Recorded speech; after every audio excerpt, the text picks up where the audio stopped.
भिन्न भिन्न ग्रहों की स्थिति और गति का वर्णन। राजोवाच यदि तद्भगवत् आदित्यमस्य मेरुं ध्रुवं च प्रदक्षिणेन परिक्रामतो राशीनामभिमुखं प्रचलितं चाप्रदक्षिणं भगवतोपवर्णितममुष्य वयं कथमनु मीमीमहीति।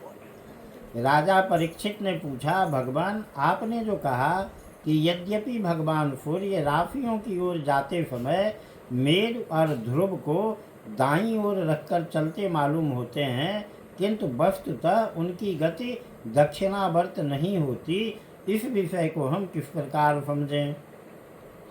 स्वहोवाच यथा कुलालचक्रेण भ्रमतापः भ्रमतां तदाश्रयाणां पिपीलिकादीनां गतिरन्यैव प्रदेशान्तरे स्वप्युपलभ्यमानत्वादेवं नक्षत्रराशिभिरुपलक्षितेन कालचक्रेण ध्रुवं मेरुं च प्रदक्षिणेन परिधावतापः परिधावमानानां तदाश्रयाणां सूर्यादीनां ग्रहाणां गतिरन्यैव नक्षत्रान्तरे राश्यन्तरे चोपलभ्यमानत्वात् स एष भगवानादिपुरुष एव साक्षान्नारायणो लोकानां स्वस्थय आत्मानं त्रयीमयं कर्म विशुद्धनिमित्तं कविभिरपि च वेदेन विजिज्ञास्यमानो द्वादशधा विभज्य खटसु वसन्तादिष्वितुषु यथोपजोषमृतगुणान् विदधाति तमेह पुरुषास्त्रज्या विद्यया वर्णाश्रमाचारानुपथा उच्चावचैः कर्मभिराम्नातैर्योगवितानैश्च श्रद्धया यजन्तोऽञ्जसा श्रेयः समधिगच्छन्ति। श्री सुखदेव जी ने कहा, राजन, जैसे कुम्हार के घूमते हुए चाक पर बैठकर उसके साथ घूमती हुई चींटी आदि की अपनी गति उससे भिन्न ही है, क्योंकि वह भिन्न भिन्न समय में उस चक्र के भिन्न भिन्न स्थानों में देखी जाती है। उसी प्रकार नक्षत्र और राशियों से उपलक्षित काल चक्र में पड़कर ध्रुव और मेरु को दाएं रखकर घूमने वाले सूर्य आदि ग्रहों की गति वास्तव में उससे भिन्न ही है, क्योंकि वे काल भेद से भिन्न भिन्न राशि और नक्षत्रों में देख पड़ते हैं। वेद और विद्वान लोग भी जिनकी गति को जानने के लिए उत्सुक रहते हैं, वे साक्षात आदि पुरुष भगवान नारायण ही लोकों के कल्याण और कर्मों की शुद्धि के लिए अपने वेदमय विग्रह काल को 12 मासों में विभक्त कर वसंतादि 6 ऋतुओं में उनके यथायोग्य गुणों का विधान करते हैं। इस लोक में वर्णाश्रम धर्म का अनुसरण करने वाले पुरुष वेद त्रयी द्वारा प्रतिपादित छोटे बड़े कर्मों से इंद्रादि देवताओं के रूप में और योग के साधनों से अंतर्यामी रूप में उनकी श्रद्धा पूर्वक आराधना करके सुगमता से ही परम पद प्राप्त कर सकते हैं। अथ स एक आत्मा लोकानां द्यावा पृथिव्योरन्तरेण नभो बलयस्य कालचक्रगतो 12 मासान् भुङ्क्ते राशिसंज्ञान् संवत्सरावयवान्मासः पक्षद्वयं दिवानक्तं चेति स्वपादरक्षद्वयमुपदिशन्ति यावता खष्टमंसं भुञ्जीत स वै ऋतुरित्युपदिश्यते संवत्सरावयवः। भगवान सूर्य संपूर्ण लोकों के आत्मा हैं। वे पृथ्वी और द्युलोक के मध्य में स्थित आकाश मंडल के भीतर काल चक्र में स्थित होकर 12 मासों को भोगते हैं, जो संवत्सर के अवयव है और मेष आदि राशियों के नाम से प्रसिद्ध है। इनमें से प्रत्येक मास चंद्रमान से शुक्ल और कृष्ण 2 पक्ष का, पितृमान से 1 रात और 1 दिन का तथा सौर्यमान से 2.25 नक्षत्र का बताया जाता है।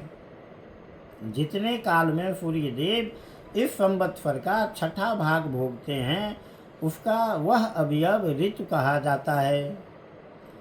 अथ च यावतार्धेन नभो वीथ्यां प्रचरति तं कालमयनमाचक्षते अथ च यावन्न भूमण्डलं फः द्यावा पृथिव्योर्मण्डलाभ्याङ्कार्थनेन फः भुञ्जीत तं कालं संवत्सरं परिवत्सरमिडावत्सरमनुवत्सरं वत्सरमिति भानुर्मान्द्यफेग्रे समगतिभिः समामनन्ति एवं चंद्रमा अर्कगभस्तिभ्य उपरिष्टाल्लक्षयोजनत उपलभ्यमानोर्कस्य संवत्सरभुक्तिं पक्षाभ्यां मासभुक्तिं स्वपादरक्षाभ्यां दिनेनैव पक्षभुक्तिमग्रचारी द्रुततरगमनो भुङ्क्ते अथ चापूर्यमाणाभिश्च कलाभिरमराणां क्षीयमाणाभिश्च कलाभिः पितॄणामहोरात्राणि पूर्वपक्षा परपक्षाभ्यां वितन्वानः सर्वजीवनिभः प्राणो जीवश्चैकमेकं नक्षत्रं त्रिंशतां मुहूर्तैर्भुङ्क्ते य एकखोरसकलः पुरुषो भगवान् मनोमयोन्नमयो मृतमयो देवपितृमनुष्यभूत पशुपक्षि सरीसृपविरुदान् प्राणाप्यायनशीलत्वात् सर्वमय इति वर्णयन्ति। आकाश में भगवान सूर्य का जितना मार्ग है उसका आधा वे जितने समय में पार कर लेते हैं उसे एक अयन कहते हैं, तथा जितने समय में वे अपनी मंद तीव्र और समान गति से स्वर्ग और पृथ्वी मंडल के सहित पूरे आकाश का चक्कर लगा जाते हैं उसे अवान्तर भेद से संवत्सर, परिवत्सर, ईडावत्सर, अनुवत्सर अथवा वत्सर कहते हैं। इसी प्रकार सूर्य की किरणों से 1,00,000 योजन ऊपर चंद्रमा है। उनकी चाल बहुत तेज है, इसीलिए वह सब नक्षत्रों से आगे रहता है। वह सूर्य के 1 वर्ष के मार्ग को 1 मास में, 1 मास के मार्ग को 2.25 दिनों में और 1 पक्ष के मार्ग को 1 ही दिन में तय कर लेता है। यह कृष्ण पक्ष में क्षीण होती हुई कलाओं से पितृगण के और शुक्ल पक्ष में बढ़ती हुई कलाओं से देवताओं के दिन रात का विभाग करता है तथा 30 मुहूर्तों में एक नक्षत्र को पार करता है। अन्नमय और अमृतमय होने के कारण यही समस्त जीवों का प्राण और जीवन है। ये जो 16 कलाओं से युक्त मनोमय, अन्नमय, अमृतमय पुरुष स्वरूप भगवान चंद्रमा हैं, ये ही देवता, पितर, मनुष्य, भूत, पशु, पक्षी, सरीसृप और वृक्षादि समस्त प्राणियों के प्राणों का पोषण करते हैं, इसीलिए इन्हें सर्वमय कहते हैं। तत् उपरिष्टात्रिलक्षयो जनतो नक्षत्राणि मेरुं दक्षिणेनैव कालायन ईश्वर योजितानि सहाभिजिताष्टाविंशतिः तत् उपरिष्टादुष्णा दुलक्षयो जनत उपलभ्यते पुरतः पश्चात् सहैव वार्कस्य शीघ्रमान्द्य साम्याभिर्गतिभिर्कवच्चरति लोकानां नित्यदानुकूल एव प्रायेण वर्षयंश्चारेणानुमीयते स वृष्टिविष्टम्भग्रहोपशमनः उष्णफाबुधो व्याख्यातस्तत् उपरि इष्टाद् द्विलक्षयोजनतो बुधः सोमसुत उपलभ्यमानः प्रायेण शुभकृद्यदार्काद् व्यतिरिच्येत तदातिवाताभ्र प्रायाणा वृष्ट्यादिभयमाशंसते अत ऊर्ध्वमङ्गारकोऽपि योजनलक्षद्वितय उपलभ्यमानस्त्रिभिस्त्रिभिः पक्षैरेकैकशो राशीन् द्वादशानुभुङ्क्ते यदि न वक्रेणाभिवर्तते प्रायेण शुभग्रहो दशंसः तत् उपरिष्टाद्विलक्षयोजनान्तर्गतो भगवान् बृहस्पतिरेकैकस्मिन् राशौ परिवत्सरं चरति यदि न वक्रः स्यात् प्रायेणानुकूलो ब्राह्मणकुलस्य तत उपरिष्टाद्योजन लक्षद्वयात् प्रतीयमानः शनैश्चर एकैकस्मिन् राशौ त्रिंशन्मासान् विलम्बमानः फर्वानेवानुपर्येति तावद्भिरनुवत्सरैः प्रायेण हि सर्वेषां शान्तिकरः।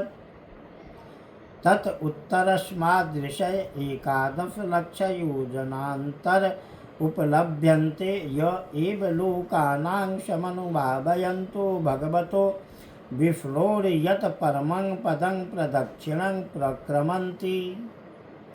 चंद्रमा से 3 लाख योजन ऊपर अभिजीत के सहित 28 नक्षत्र हैं। भगवान ने इन्हें काल चक्र में नियुक्त कर रखा है, अतः ये मेरु को दाईं ओर रखकर घूमते रहते हैं। इनसे 2 लाख योजन ऊपर शुक्र दिखाई देता है। यह सूर्य की शीघ्र मंद और समान गतियों के अनुसार उन्हीं के समान कभी आगे कभी पीछे और कभी साथ साथ रहकर चलता है। यह वर्षा करने वाला ग्रह है, इसीलिए लोगों को प्रायः सर्वदा ही अनुकूल रहता है। इसकी गति से ऐसा अनुमान होता है कि यह वर्षा रोकने वाले ग्रहों को शांत कर देता है। शुक्र की गति के साथ साथ बुध की भी व्याख्या हो गई। शुक्र के अनुसार ही बुध की गति भी समझ लेनी चाहिए। यह चंद्रमा का पुत्र शुक्र से 2 लाख योजन ऊपर है। यह प्रायः मंगलकारी ही है, किंतु जब सूर्य की गति का उल्लंघन करके चलता है तब बहुत अधिक आंधी, बादल और सूखे के भय की सूचना देता है। इससे 2 लाख योजन ऊपर मंगल है। वह यदि वक्र गति से न चले तो एक एक राशि को 3-3 पक्ष में भोगता हुआ 12 राशियों को पार करता है। यह अशुभ ग्रह है और प्रायः अमंगल का सूचक है। इसके ऊपर 2 लाख योजन की दूरी पर भगवान बृहस्पति जी हैं। ये यदि वक्र गति से न चलें तो एक एक राशि को एक एक वर्ष में भोगते हैं। ये प्रायः ब्राह्मण कुल के लिए अनुकूल रहते हैं। बृहस्पति से 2 लाख योजन ऊपर शनैश्चर दिखाई देते हैं। ये 30-30 महीने तक एक एक राशि में रहते हैं, अतः इन्हें सब राशियों को पार करने में 30 वर्ष लग जाते हैं। ये प्रायः सभी के लिए अशांति कारक हैं। इनके ऊपर 11 लाख योजन की दूरी पर कश्यपादि सप्तर्षि दिखाई देते हैं। ये सब लोगों की मंगल कामना करते हुए भगवान विष्णु के परम पद ध्रुव लोक की प्रदक्षिणा किया करते हैं। जय श्री कृष्ण। श्री कृष्ण गोविंद हरे मुरारे, हे नाथ नारायण वासुदेव।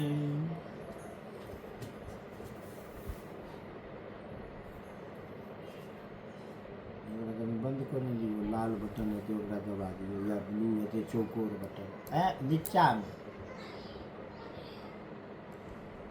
चौकोर बटन है, लाल नहीं।